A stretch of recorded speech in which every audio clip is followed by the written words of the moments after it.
168 թեմի հարգելի հետևողներ, մեր զրուցակիցը Հայ գործարանների ասոցիացիայի տնօրեն Գոհար Ղումաշյանը, Տիկին Ղումաշյան, խնդրեմ մի քանի դիտարկումներ։ Նախ Տիկին Ղումաշյան, ձեր թիկունքի տեսարանի վերաբերյալ սպասելի էր, որ այսպես կպաշտպանեն Հայաստանի Հանրապետության քաղաքացուց Հայաստանի Հանրապետության քաղաքացուն ծառայող դատարանը։ Սպասելի չէր, բայց մենք տեսնում ենք, որ ինչքան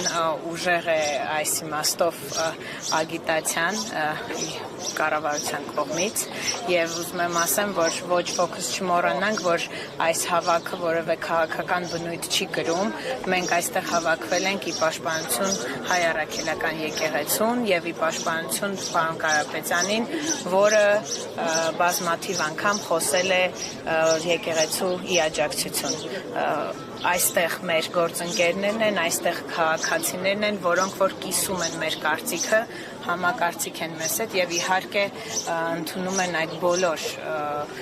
լոզունգները, որը հնչել են եկեղեցու հանդեպ։ Նիկոլ Փաշինյանը ասել է ազգային ժողովում, որ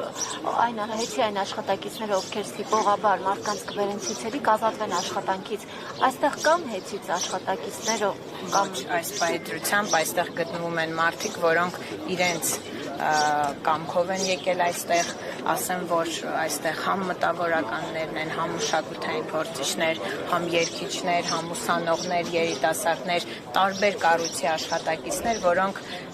իրենց սրտի թելադրանքն են անում, որևէ պարտադրական մարդ այստեղ չի գտնվում եւ չի էլ գտնվի։ Մենք նման կոչ չենք արել ոչ ընկերության ներսում, ոչ էլ հրապարակայնորեն։ Շնորհակալ եմ։